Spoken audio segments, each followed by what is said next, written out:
Bien, vamos a estudiar el siguiente capítulo de esta serie. Recuerde que se llama Las Parábolas de Jesús. Que Dios nos bendiga. Y la siguiente es el capítulo 26, que lleva por título El Hijo Pródigo. Para ello requiero que me acompañe usted, por favor, a Lucas capítulo 15, desde el versículo 11. Yo le voy a dar lectura, usted por favor me acompañe con su vista. Y dice así la palabra. También dijo: un hombre tenía 2 hijos, y el menor de ellos dijo a su padre: Padre, dame la parte de los bienes que me corresponde. Y le repartió los bienes. No muchos días después, juntándolo todo, el hijo menor se fue lejos a una provincia apartada, y allí desperdició sus bienes viviendo perdidamente. Y cuando lo hubo malgastado, vino una gran hambre en aquella provincia y comenzó a faltarle. Y fue y se arrimó a uno de los ciudadanos de aquella tierra, el cual envió a su hacienda para que apacentase cerdos, y deseaba llenar su vientre de las algarrobas que comían los cerdos, pero nadie le daba. Y volviendo en sí dijo: ¿cuántos jornaleros en casa de mi padre tienen abundancia de pan, y yo aquí padezco de hambre? Me levantaré e iré a mi padre y le diré: Padre, he pecado contra el cielo y contra ti. Ya no soy digno de ser llamado tu hijo.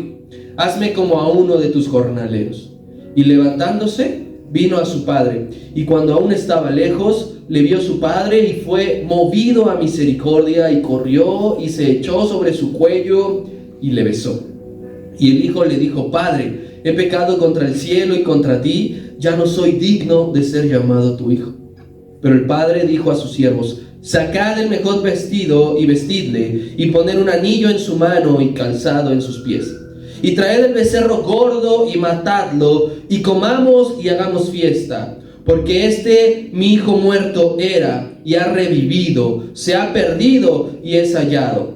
Y comenzaron a regocijarse. Hasta ahí. Esta podría ser sin duda la ilustración más hermosa de entre todas las parábolas.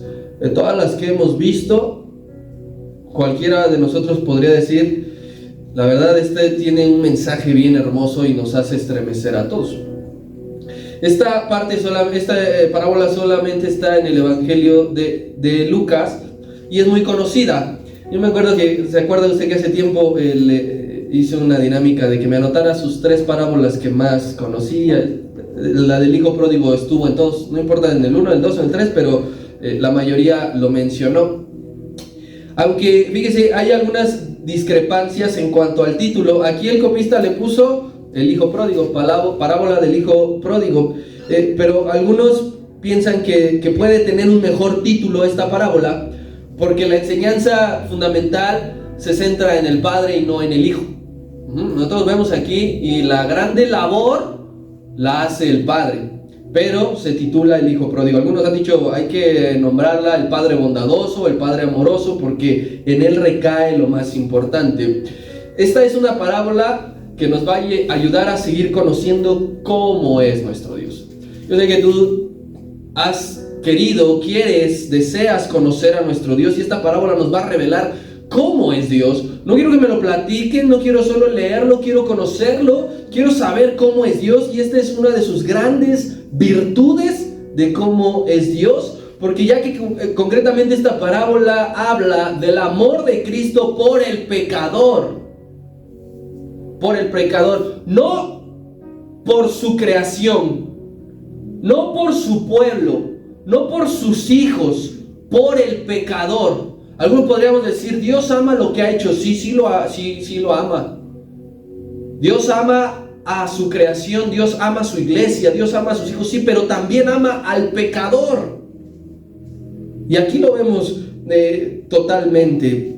Como es un poco larga la parábola y hay muchísimo de dónde sacar, muchísimo de dónde Dios nos va a enseñar, la vamos a ver en 2 partes. Por eso nosotros nada más leímos hoy hasta el versículo 24. El día de hoy solamente vamos a ver a lo que compete la escena entre el padre y el hijo menor, ¿sí? Y ya la siguiente semana la hermana nos va a traer la enseñanza, el cierre de esta parábola, y veremos la escena del padre con el hijo mayor. ¿Amén? pero hasta ahora solamente padre e hijo menor. Bien, vamos a ver los dos personajes. No agregué el tercero precisamente para que se ocupe la siguiente semana, pero está ahí inmiscuido. Bien, el padre significará Dios, representará a Dios, no hay ningún problema en entender eso. Y el hijo menor, los pecadores. Tampoco tenemos problema en entender eso. Así entonces nos quedamos un momento con esa lámina. Y el Señor entonces sigue ejemplificando, sigue enseñando por la misma línea de perder algo. Ya enseñó de una oveja perdida, ya enseñó de una moneda perdida y ahora un hijo perdido. Yo quiero que recordemos, porque es clave, que tanto las dos parábolas anteriores como esta la están escuchando no solo los pecadores. ¿Quiénes también? Los fariseos. Los fariseos están allí escuchando, porque eso va a ser importante para entender lo del cierre de la semana pasada. Bien, vamos a comenzar versículo número 11 de Lucas 15, que dice así: también dijo, un hombre tenía 2 hijos. Vamos a quedarnos en esa parte. Un hombre tenía 2 hijos. Así inicia la parábola, así lo registra el evangelista Lucas, que el Señor inicia la parábola diciendo que había un hombre que tenía 2 hijos. ¿Y cómo es? Ya leyendo la parábola, el padre de la historia es un hombre compartido. El hombre de la historia, el padre de familia, es amoroso, es paciente y es comprensivo. Vamos a adelantarnos un poco recordando la historia y podemos ver estas 4 cualidades: compartido, amoroso, paciente y comprensivo. Por eso representa a nuestro Padre Celestial. Mira, tú recuerdas que la palabra dice el Señor Jesús: no teman, pequeños, porque a mi Padre le ha placido darles el reino. Tenemos un Dios que es compartido, porque a nosotros, siendo hombres débiles y pecadores, nos ha compartido de su reino. La palabra de Dios enseña que Dios es amor. Tenemos un Padre amoroso. La palabra de Dios nos enseña que tenemos un Dios paciente, que Él es lento para la ira. Y la palabra de Dios nos enseña que tenemos un Dios comprensivo. Enseña la Biblia que no tenemos un sumo sacerdote que no pueda compadecerse de nuestras debilidades. Entonces, perfectamente embona aquí que el Dios en que usted y yo creemos representa a este hombre, entre muchas otras, por estas 4 cualidades. Yo no quisiera incomodar a nadie, no es mi intención, pero a pesar de que no tenemos papás perfectos y de que los que somos papás no somos perfectos, todos los padres contamos en cierta medida con estas características para nuestros hijos. Todo nuestro padre, usted podrá pensar en su padre, no sé cómo fue su historia, por eso le digo que no quiero incomodar a nadie. A lo mejor fue duro, fue estricto, a lo mejor no estuvo mucho, pero yo le aseguro que su padre le ama. Su padre compartió con usted cosas. Su padre fue paciente con usted. Su padre fue comprensivo con usted. Este hombre entonces de la historia tenía 2 hijos, como es el caso de ustedes. ¿Quién más tiene 2 hijos aparte de nuestros hermanos? No, 2 hijos, no 3 ni 4, 2. Ya, la va a ver feo Tania cuando ve el video, va a decir que yo qué. Usted también, pastor, va a ver a Abigail y qué, yo qué. Que nos encantaría a Alfredo y a mí, ¿verdad? Pero estamos orando al Señor. Bien, este padre tenía 2 hijos, ¿sí? Y amaba a ambos, a los 2 los amaba. Que no quepa duda que a los 2 les amaba. No dice ni nombres de los hijos, no dice ni edades y no dice ni diferencia de edad entre uno y otro. Pero en realidad eso no es importante, porque no se trata de una cuestión numérica, no es de números. Porque estos 2 hijos nos van a representar 2 tipos de hijos espirituales. En lo espiritual, estos son 2 tipos de hijos. Y veremos la siguiente semana, al concluir la lección, que todos en algún momento hemos sido como estos 2 hijos. Todos hemos sido como el hijo menor y todos hemos sido como el hijo mayor. Pero la reflexión será: ¿en qué punto me encuentro hoy como hijo de Dios? ¿En qué punto? Por eso tenemos que esperar un poco a la siguiente semana, primeramente Dios, pero necesitamos ir viendo cómo es el hijo menor y decir, yo estoy como él, o esperar a la siguiente semana y escucharlo del hijo mayor y decir, yo estoy como él. Bueno, entonces este tenía 2 hijos, versículos del 12 al 14, y dice, y el menor de ellos dijo a su padre, Padre, dame la parte de los bienes que me corresponde. Y le repartió los bienes. Y no muchos días después, juntándolo todo, el hijo menor se fue lejos a una provincia apartada y allí desperdició sus bienes viviendo perdidamente.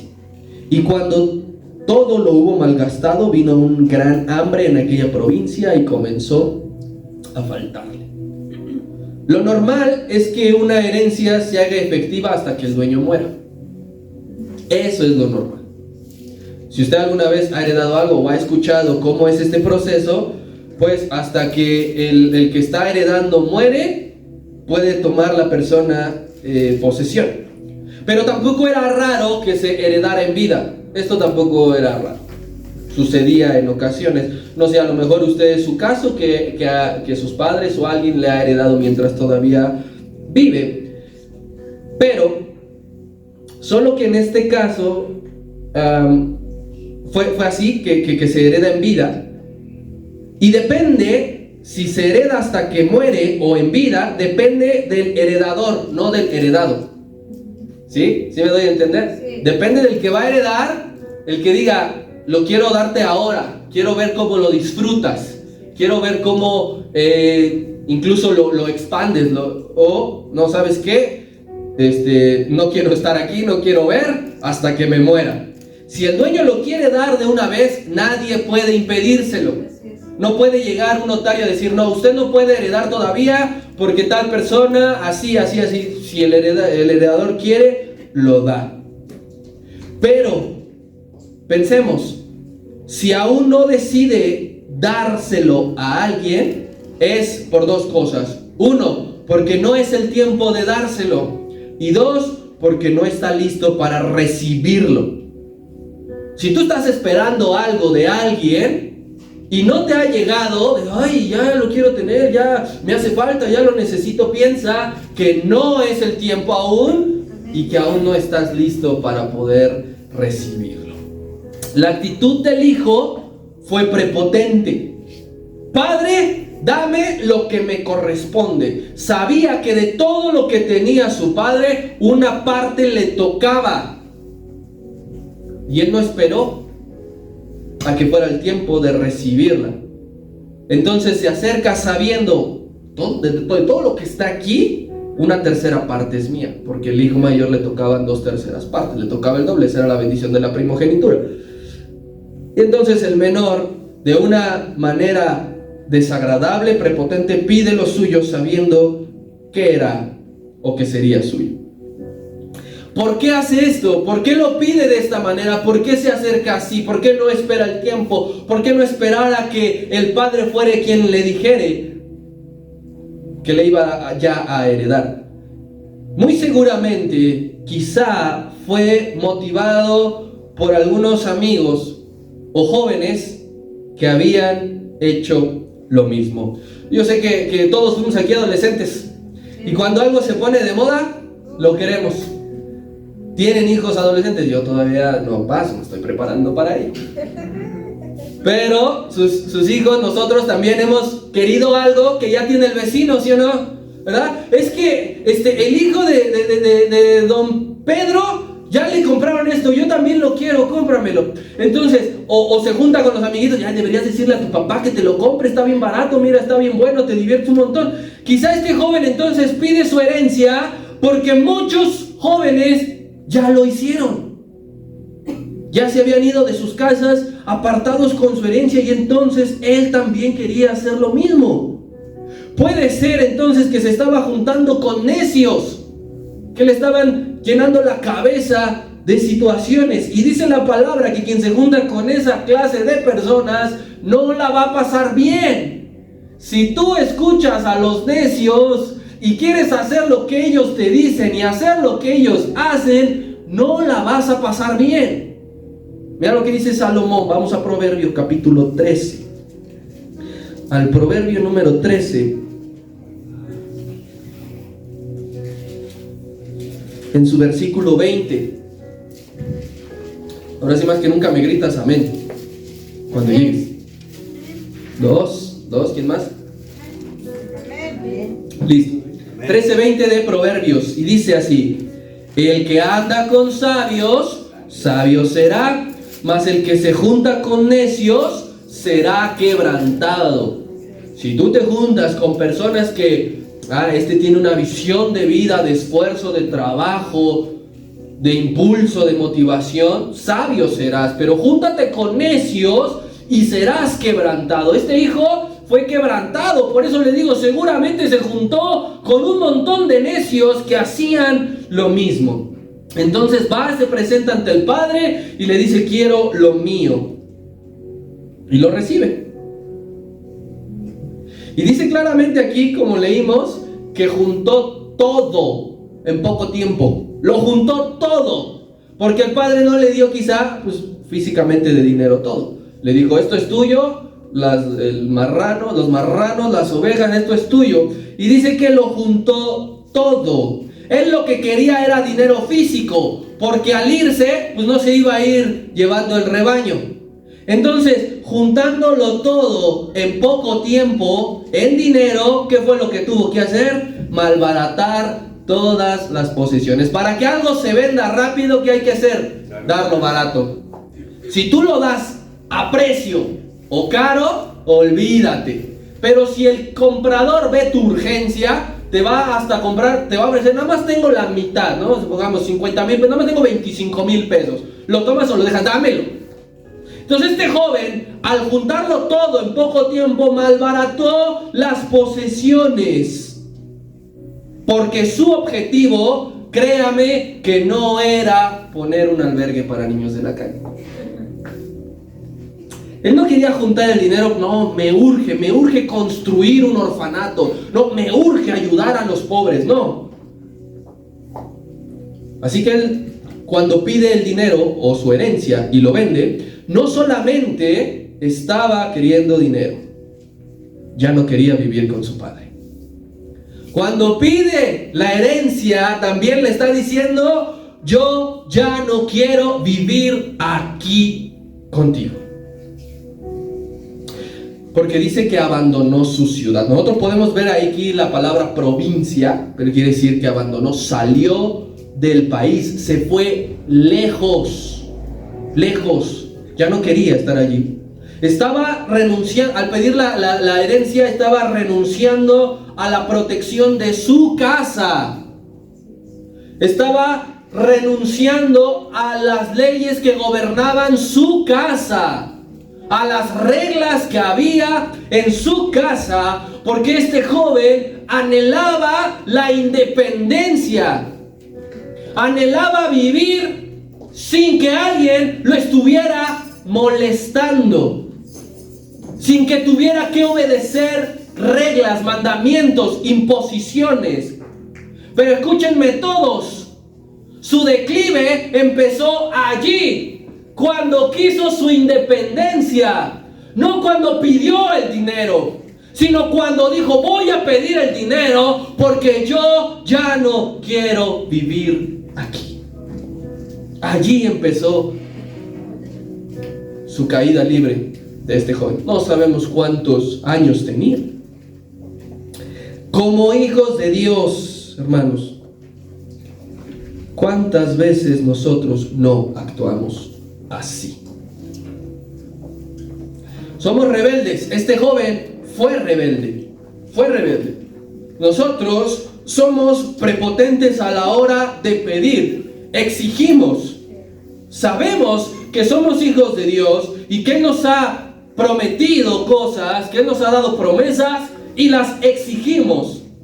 Dice claramente la palabra que estamos pidiendo mal cuando estamos pidiendo para nuestros deleites. Si tú estás pidiendo para tus deleites como este joven, estás pidiendo mal. Este joven pidió para sus deleites, por lo tanto ya estaba pidiendo mal. Así que yo te quiero preguntar, no me vayas a contestar, por favor, no muevas la cabeza porque a veces se nos sale, ¿verdad? Introspectiva. ¿Qué estás pidiéndole a tus padres? ¿Qué estás pidiéndole a Dios? Segundo, ¿para qué se los estás pidiendo a tus padres? ¿Para qué se los estás pidiendo a Dios? ¿Por qué se lo estás pidiendo a tus padres?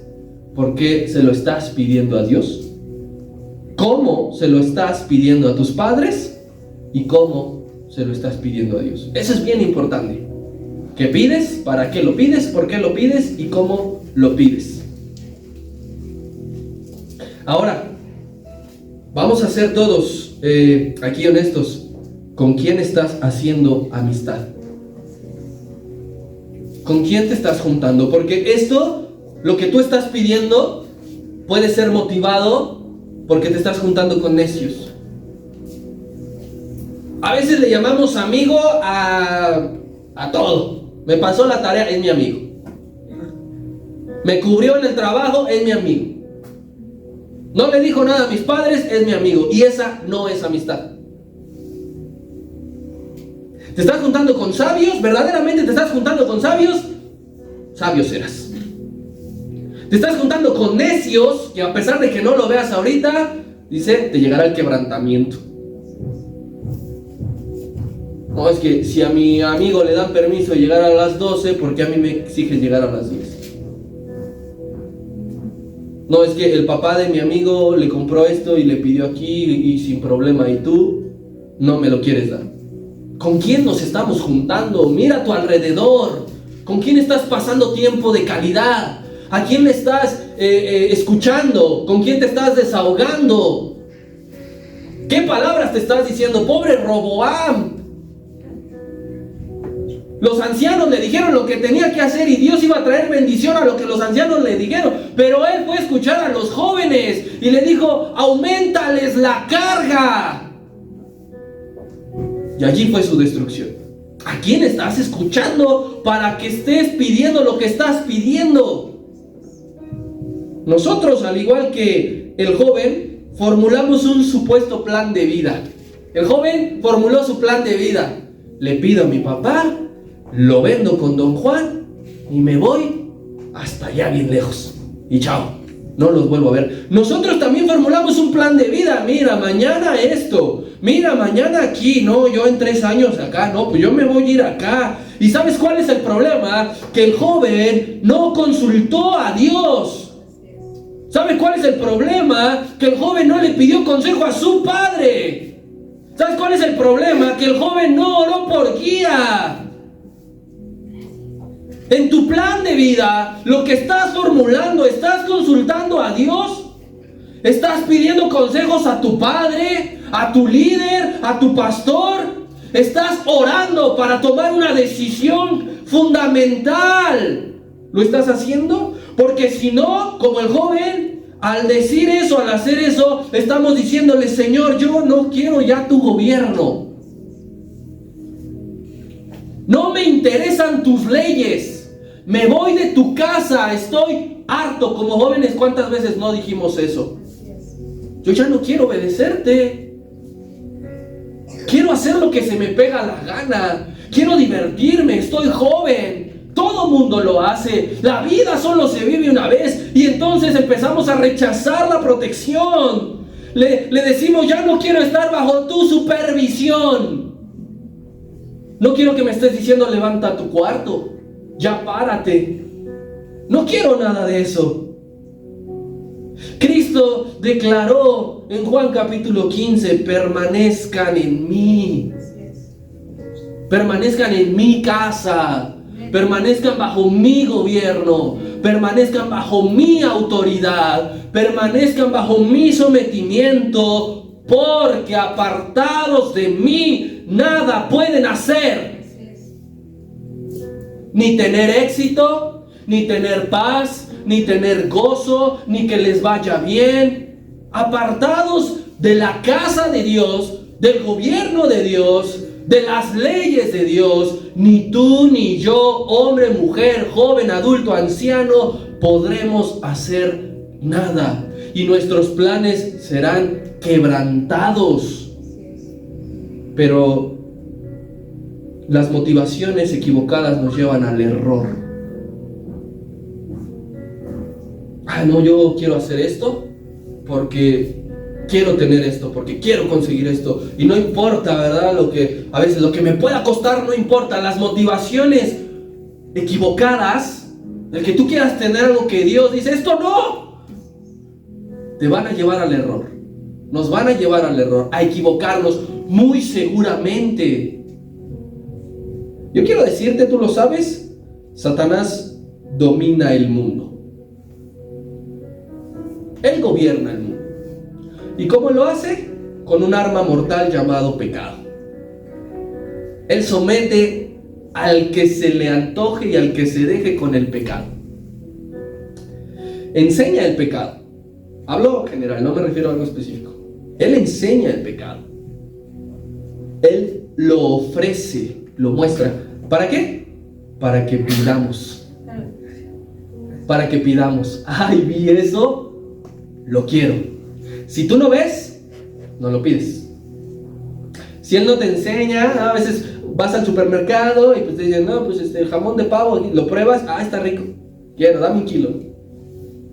El diablo es una edecán y nos muestra algo y tú pruebas, sí quiero de esto. Y entonces, pídeselo a Dios. Él no te va a negar nada. Él es tu Padre. Y empezamos, buscamos incorrectamente lo buscamos. Ahora, yo quiero que pensemos también en la figura del Padre. Ya este joven se para con eso de lo que somos a veces bien bravucones, ¿verdad? Y no, ya nadie me manda, ya estoy grande, y ya nadie me gobierna, y yo puedo hacer lo que quiera. Pensemos en el Padre. ¿Cuál fue su sentir al escuchar la petición del Hijo? Y no creo que se haya alegrado, ¿verdad? No creo que haya dicho, al fin ya se va a alargar esto. ¿Cuál fue el sentir del Padre? Cuando vamos a trasladarlo primero a lo natural. Cuando los hijos decimos y hacemos algo que decepciona a los padres, ¿cuál es el sentir? Como hijos que vamos y le decimos, papá, fíjate que quiero hacer esto. Y se ha de sentir bien gacho. Decepcionamos, entristecemos a los padres. Lo mismo hacemos con el Espíritu Santo cuando pedimos algo, cuando estamos buscando algo que no está bien. Él dijo, no, la palabra dice, no entristezcáis al Espíritu. Y una manera de entristecerla, incluso es antes de pecar, es cuando deseamos tenerlo ya. Desde ahí. Recuerda que la doctrina del Señor es bien demandante, la más demandante de todas las que puede haber filosofías humanas. Él dijo, no necesitas llegar a la consumación para pecar. Con solo ver, ya lo has hecho en tu corazón. Desde allí ya entristecimos al Espíritu Santo cuando le pedimos. Pero aquí sucede algo bien bonito. El Padre le dio al Hijo lo que pidió. ¿Cómo es posible? Pues no que lo ama, no que se entristeció, no que no estuvo bien. El Padre le dio al Hijo lo que estaba pidiendo, aún sabiendo que lo iba a desperdiciar. El Padre conocía a sus hijos. ¿Quién no conoce a sus hijos? ¿Quién no los conoce? ¿Saben el tono de cuando tienen cierto tono, ciertas palabras? Este está bien o no, este ya valió. Ni le hablen ahorita, ni para que vaya a comer, ni nada, ¿no? Entonces el Padre conocía a su Hijo, sabía de qué pie cojeaba, y al pedirlo y al dárselo, sabía que lo iba a desperdiciar. No le discutió, No hubo aquí, oye hijo, pero espérate, mira, aguántate, oye ya casi, un poco más, yo ya casi me retiro, mira, a ti te falta todavía llegar a esto, tienes que aprender aquí. No, el padre no le dijo nada.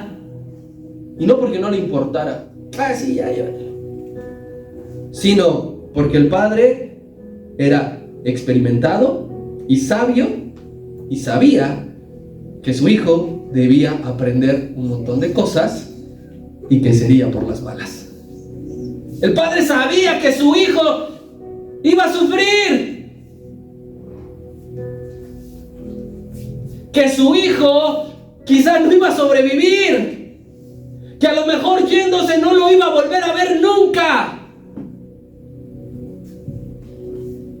pero se lo dio.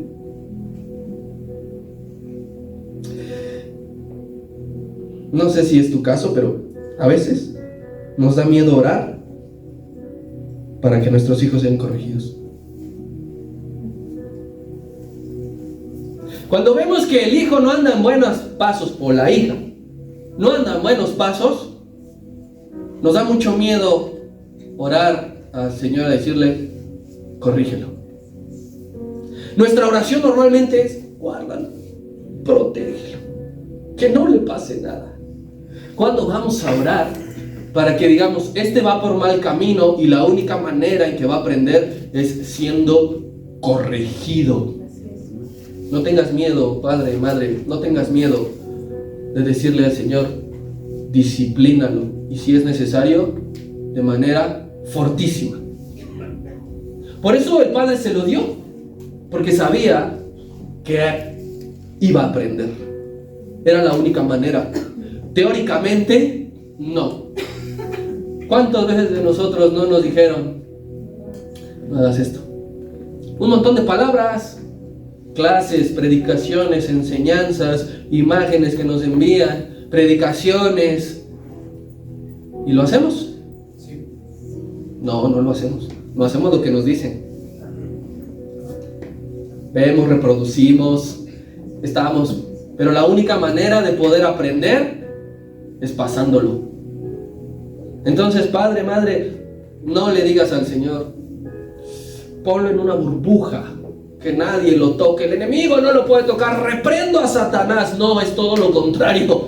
Si es necesario que sea zarandeado como trigo, Señor, está en tus manos. En tus manos. Solamente no lo dejes, no lo abandones. Mira, ve conmigo al Salmo 106.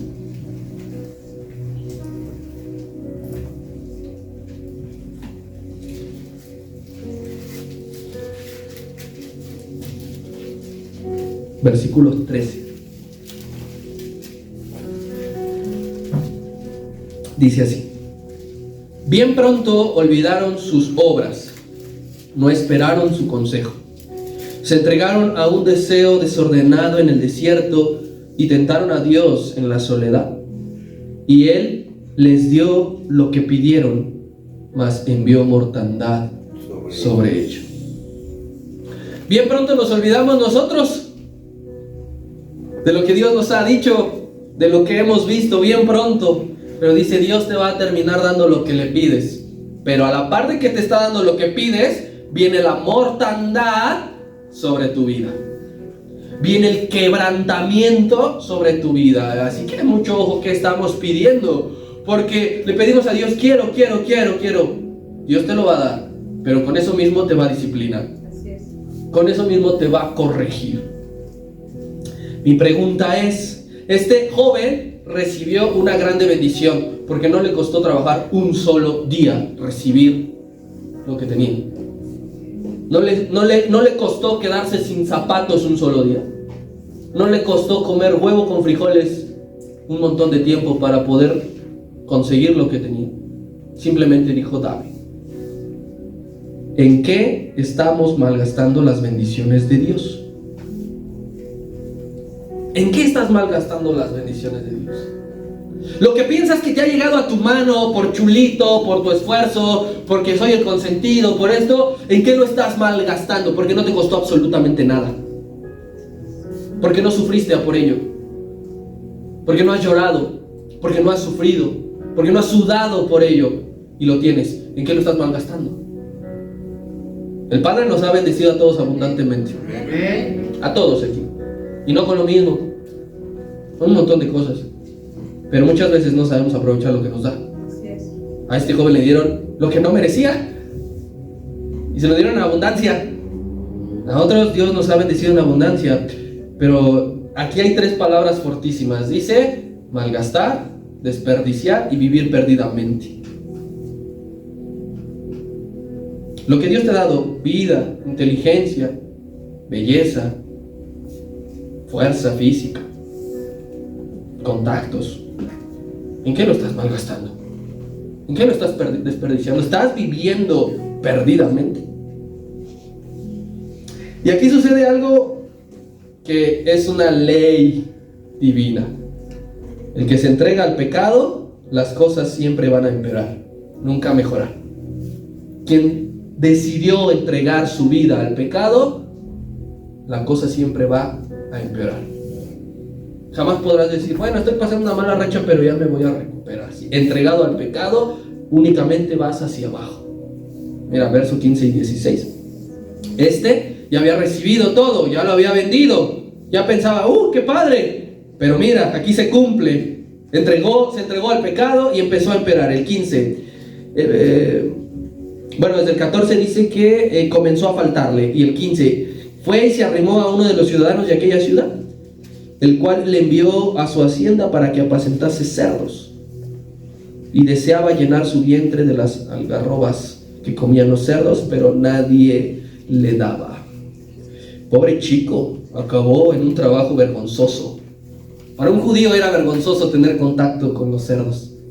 Ellos no comían, ellos no los tocaban. Eran inmundos. Y en su necesidad, tuvo que hacer eso.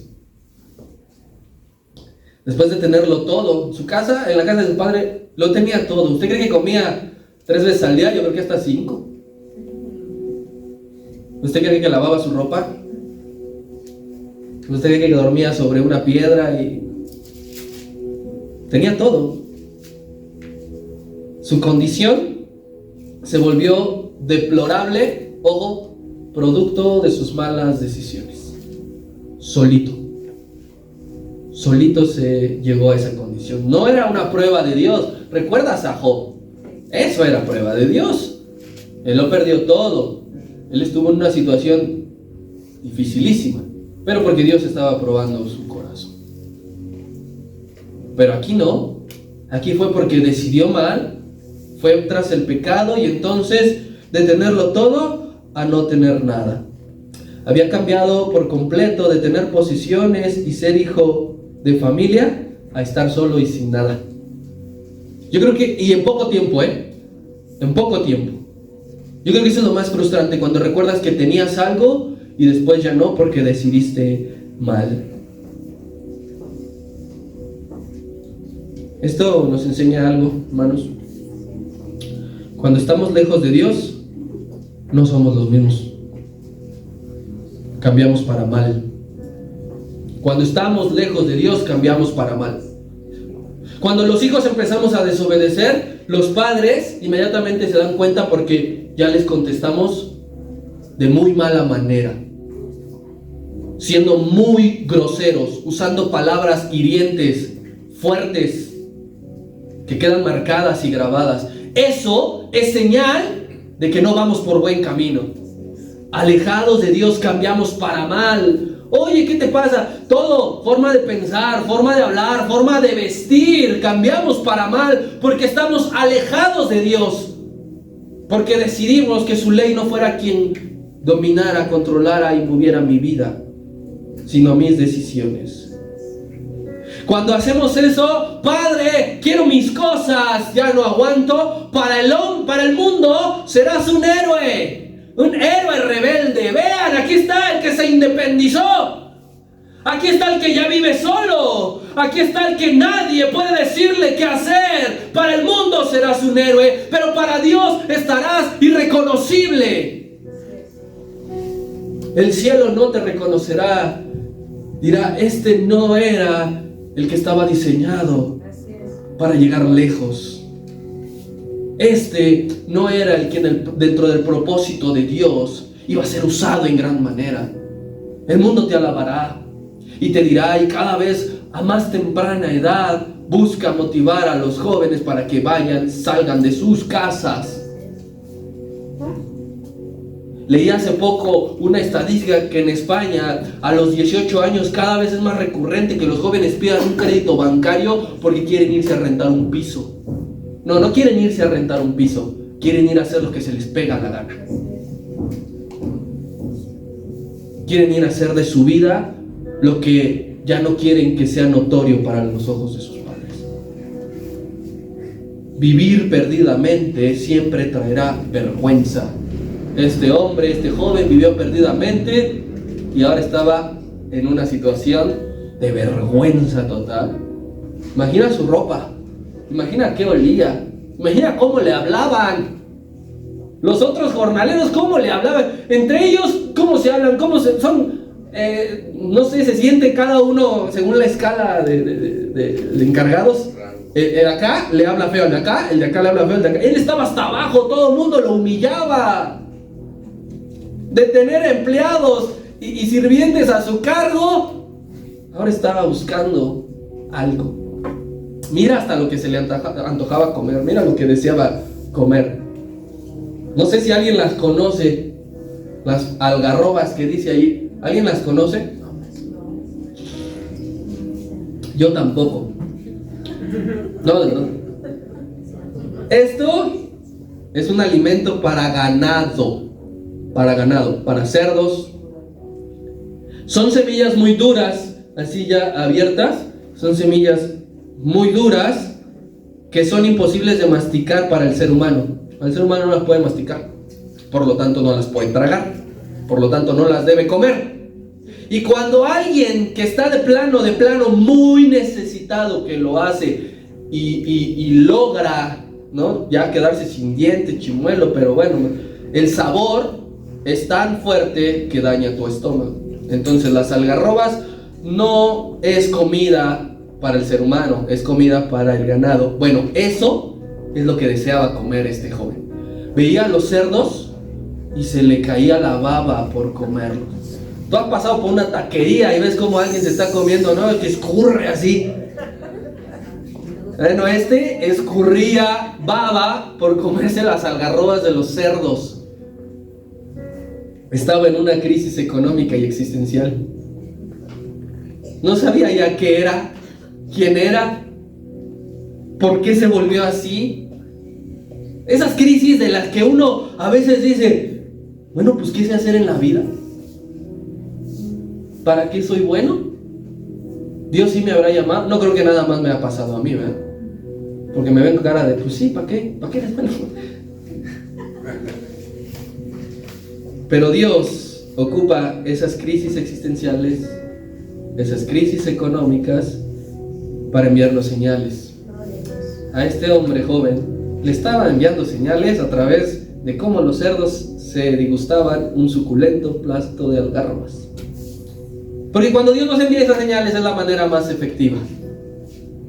Ya no que nos mande a un predicador de mira, Deuteronomio dice tal, no. Vivir eso. Pasar eso es la señal más efectiva. El sufrimiento en extremo muchas veces es necesario. En extremo. Deja que dices, ya no soporto más. Ya no aguanto. Es necesario. Versículo 17. Y dice así, volviendo en sí, dijo, ¿cuántos jornaleros en casa de mi padre tienen abundancia de pan y yo aquí padezco de hambre? Me levantaré e iré a mi padre y le diré, Padre, he pecado contra el cielo y contra ti, ya no soy digno de ser llamado tu hijo, por favor hazme como a uno de tus jornaleros. Aquí, hermanos, la palabra clave es volviendo en sí. La frase clave es volviendo en sí. Bíblicamente es el redarguir del Espíritu Santo que va a producir arrepentimiento. Sin volver en sí, sin el redarguir, no hay forma de volver. El único camino para regresar a la casa del Padre es volviendo en sí Es cuando el Espíritu te redarguye. Amén. Y es cuando te arrepientes. No hay otra manera. Una de las señales de que estás arrepentido y que no solo es remordimiento, porque el remordimiento es otra cosa. El remordimiento es cuando recuerdas lo que hiciste y dices, no estuvo bien, pero no lamentas haberlo hecho. Una de las señales del arrepentimiento es que te duele lo que hiciste,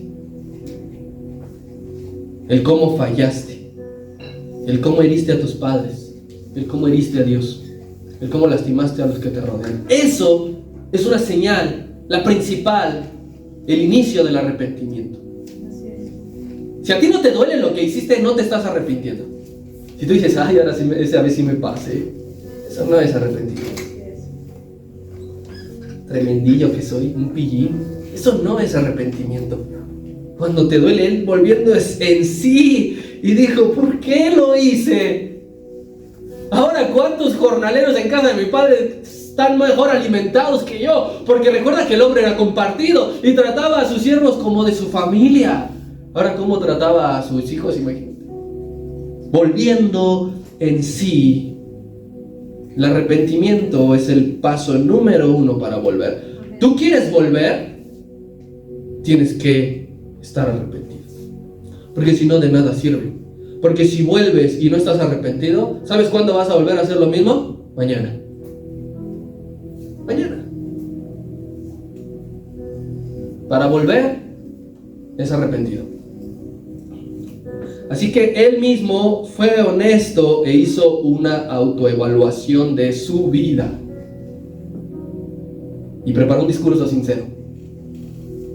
No fue con un de estos que le arman los discursos a los políticos. ¿Sabes qué? Mira, le tengo que ir a pedir perdón a mi papá. Escríbeme unas líneas allí como si fuera, padre, escucha esto. Él preparó un discurso sincero. Hizo una autoevaluación de su vida. Y dijo, he pecado contra el cielo y contra ti. Qué importante es que todos hagamos esto, una autoevaluación. ¿Cómo estoy como hijo de Dios? Como hijo de Dios, ¿cómo estás? ¿Cómo te autoevalúas tú solo? ¿Cómo estás como persona? ¿Eres bueno? ¿Eres honesto? ¿Ayudas? ¿Apoyas? ¿Eres envidioso? Todo lo contrario, no sé. Pero ¿cómo eres como hijo de Dios y como persona? Cuando fallamos, hermanos, debemos de pedirle perdón a los que herimos. Debemos hacerlo. Sincero, si no lo sientes sincero, no lo hagas. Pero cuando tú dices, haciendo una introspectiva, la regué aquí, la regué acá, no debía haber hecho esto, no debía haber dicho esto, ok, ya eres consciente. Le pides perdón a Dios, también tienes que pedirle perdón a quien heriste. No decirle, si Dios ya me perdonó, pues ya los demás ya, ¿no? También hay que hacer eso. Y a veces nos quedamos cortos en esa parte. Quisiera preguntar, ¿puede usted pensar en aquella vez que pecó de tal manera en que lamentó haberlo hecho? Todos tenemos algo. Y si lo lamentas, si ahora lo recuerdas y no te divierte, no haces chistes de eso, no haces comentarios graciosos, verdaderamente te arrepentiste. Si lo ocupas para guiar a otros y enseñar a otros de que no caigan en lo mismo, de que no vayan a lo mismo, verdaderamente estás arrepentido. Y aquí, ¿qué podemos ver, queridos hermanos? Dice el... me quedé en el 19. Todavía vamos a leer el 20. Pero aquí veamos entonces el acto del joven. ¿Qué sucedió? Que el amor total y absoluto de Dios venció la rebeldía de su duro corazón. Y eso es lo que sucede. El amor de Dios vence tu rebeldía. Vence mi rebeldía. El amor de Dios es más grande y es más fuerte de cualquier deseo que tú puedas tener, de cualquier sentimiento de independencia, de cualquier cosa que quieras hacer que no le agrade. El amor de Dios siempre va a ser mucho más grande. Y ese joven dijo, extraño el amor de mi padre. Y el amor de Dios te llena de humildad para que vayas a hacer lo que el joven veremos que hizo. Solamente la humildad de Dios te te puede llenar. El joven pensó pedir una oportunidad desde abajo. Desde abajo. Trátame como a uno de tus jornaleros. Ya no, yo sé que la regué tan feo que no soy digno de ser tu hijo. Trátame como a uno de tus jornaleros. ¿Sabes quién era un jornalero? No era un simple trabajador, era una persona que estaba contratado al día. Si mañana ya no lo querían contratar, lo corrían. Él decía, contrátame por hoy, y si mi rendimiento te gusta, mañana me contratas, y si soy efectivo y bueno, mañana, y si no, me corres. Imagínate lo que se estaba arriesgando, a que el padre le dijera, lárgate, o que le dijera que no. Ahora él ya no exigió su lugar. Al principio se le acercó al padre exigiéndole lo que le tocaba, y ahora se le acerca al padre ya no exigiendo su lugar. ¿Sabes por qué? Porque con las circunstancias Dios cambia tu pensamiento y tu actitud. Nos sentimos primero muy, y cuando Dios nos hace vivir algo, Él cambia nuestro corazón, porque eso es lo que a Él le importa, tu corazón, tu pensamiento. No te fijes en el cómo lo hará, fíjate en qué hombre serás cuando hayas vuelto. Ahora sí, 20 al 24. Y levantándose vino a su padre, y cuando aún estaba lejos, lo vio su padre y fue movido a misericordia, corrió y se echó sobre su cuello y le besó. Y el hijo dijo, Padre, he pecado contra el cielo, contra ti, ya no soy digno de ser llamado tu hijo. Pero el padre le dijo a su siervo, saquen el mejor vestido, vístanlo, pónganle un anillo en su mano y un calzado en sus pies, traigan un becerro, mátenlo, comamos, hagamos fiesta, porque este hijo mío muerto era y ha revivido, se había perdido y es hallado. Y comenzaron a regocijarse. Y así hizo el joven. Recuerda que hasta este punto todavía era un pensamiento, y dijo, voy a hacer esto, voy a hacer esto, voy a hacer esto, voy a hacer esto. Pero no solo lo pensó, lo hizo, se puso en marcha. No sabemos cuánto tiempo pasó desde que se fue hasta que volvió, querido hermano, pero ni siquiera el joven había llegado a una distancia que tú dijeras, eso no es. Dice que a lo lejos. Y ahora el padre lo reconoce. Y recordará su sentimiento cuando el hijo le dijo, quiero todo. Ahora imagina el sentimiento cuando lo ve venir. Sentimiento de alivio. Un sentimiento de descanso. Un sentimiento diferente cuando escuchó aquella petición, porque ahora su dolor había sido consolado, porque Dios había tratado con él.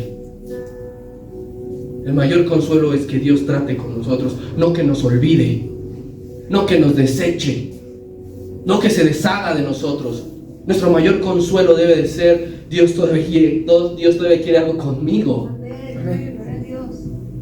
En mi revelación, hermano, yo siempre he pensado que todos los días el Padre oraba por su Hijo. Todos los días. Nunca dejó de orar por Él. Nunca se olvidó de Él. Siempre doblaba sus rodillas para rogar que algún día volviera. Y esto es clave si tú estás viviendo una situación similar. Sigue orando por tus hijos.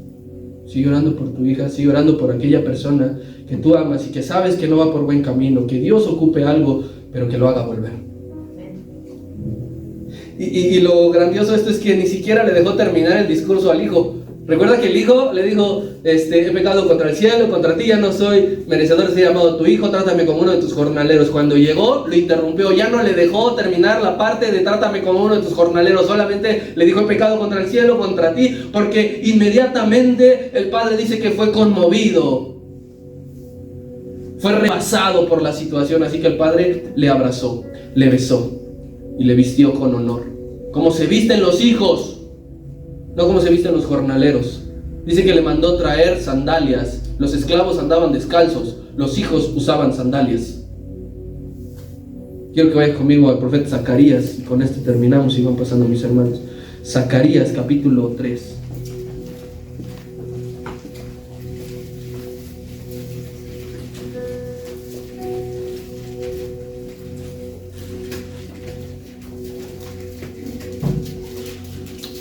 Dice la palabra, versículo 3:1. Me mostró al sumo sacerdote Josué, el cual estaba delante del ángel de Jehová, y Satanás a su mano derecha para acusarle. Y dijo Jehová a Satanás, Jehová te reprenda, oh Satanás, Jehová, que ha escogido a Jerusalén, te reprenda. ¿No es este un tizón arrebatado del incendio? Y Josué estaba vestido de vestiduras viles y estaba delante del ángel. Y habló el ángel y mandó a los que estaban delante de él diciendo: quítenle las vestiduras viles. Y a él le dijo: mira que he quitado de ti tu pecado y te he hecho vestir con ropas de gala. Esto fue lo que hizo el padre. Llegaba el joven todo roto, rasguñado, sucio, y dijo: a mí no me importa, quítenle lo que trae y pónganle el mejor vestido, tráiganle un anillo que es de gobierno. Si tú recuerdas, a Mardoqueo le pusieron algo similar, a José le pusieron algo similar, a Daniel le pusieron algo similar, porque le estaban dando el gobierno, porque le estaban quitando esas ropas de esclavitud, de pecado, porque el padre vio que el hijo estaba arrepentido, que estaba verdaderamente dolido de lo que había hecho. Todos tenemos una historia de cómo nos hemos alejado de Dios por el pecado, de cómo no valió la pena hacer aquello. Pero también tenemos un testimonio de que Dios nos perdonó y nos reconcilió. Aún el peor de los pecadores puede ser reconciliado con el Padre por medio de Cristo. Aún el peor. Dios está esperando que sus hijos vuelvan a casa, porque Él encuentra su gozo en el arrepentimiento de sus hijos. Dios se goza cuando sus hijos se arrepienten, y Él lo está esperando. Si tu caso justo ahora es ese, como el de ese muchacho, no esperes más para volver. El hecho de que estés hoy sentado aquí no significa que estés en casa de Dios. Así que si estás viviendo algo así, no esperes más. Esta mañana Dios nos está hablando, porque quiero que observes y analices que es el Hijo quien se reconcilia con el Padre. Dios a ti no te ha hecho nada, nosotros le hemos hecho algo a Él. Quien se tiene que reconciliar con Dios es el Hijo. Nosotros somos hijos por gracia, tenemos una herencia incorruptible. No cambiemos la ciudadanía celestial por irnos a la ciudad del pecado. No sirve de nada. Dale un aplauso a Dios. Vamos a ponernos de pie.